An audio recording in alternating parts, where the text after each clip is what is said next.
ગુજરાતના ઇતિહાસમાં ખેડૂતોને પાક નુકસાનીના 1 હેક્ટરના 25,000 ક્યારેય મળ્યા નથી। મેં માંગણી કરી અમારી આમ આદમી પાર્ટીની સરકાર જે રીતે ચૂકવે છે એ રીતની। કોંગ્રેસ વાળાને પેટમાં તેલ રેડાયું, 2 દિવસથી ઉપાડો લીધો છે કે ગોપાલ ઇટાલિયાએ ઓછી માંગણી કરી ને દાદાનો દરબાર ને આમ ને તેમ ને ફલાણું ઢેકણું। કોંગ્રેસ વાળાને મારી એટલી વિનંતી છે કે મારો વિરોધ કરે તમારું કે ગુજરાતનું કે ખેડૂતોનું કોઈનું ભલું નથી થવાનું। મારો વિરોધ કરવાથી શું થશે?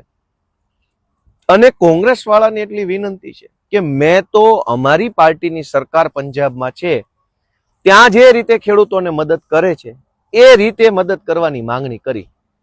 જો મારી માંગણી કોંગ્રેસ વાળાને અયોગ્ય લાગતી હોય તો તેલંગાણામાં કે હિમાચલ પ્રદેશમાં કે કર્ણાટકમાં કોંગ્રેસની સરકાર જેટલા રૂપિયા ખેડૂતોને વળતર ચૂકવે છે એટલું વળતર ચૂકવવાની માંગણી તમે કરો ને, મારો વિરોધ શું કામ કરો છો?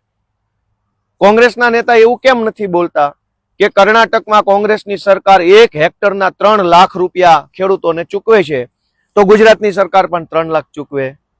કોંગ્રેસના નેતા તેલંગાણાનું નામ કેમ નથી લેતા કે તેલંગાણા કોંગ્રેસની સરકાર 1 હેક્ટરના 4 લાખ રૂપિયા ચૂકવે છે તો ગુજરાતમાં પણ 4 લાખ આપો? કોંગ્રેસ વાળા એવું કેમ નથી બોલતા કે હિમાચલ પ્રદેશની કોંગ્રેસની સરકાર 1 હેક્ટરના 7 લાખ રૂપિયા ચૂકવે છે તો લ્યો 7 લાખ રૂપિયા અમે અહીંયા ચૂકવવાની માંગણી કરીએ? જે રાજ્યમાં કોંગ્રેસની સરકાર છે ત્યાં ખેડૂતોનું શું ભલું કરે છે એ બોલવા જેવું નથી આમની પાસે। અને વિરોધ મારો હાલે છે। મારો વિરોધ કરવાથી ગુજરાતની જનતાને કે ખેડૂતોને શું ફાયદો છે?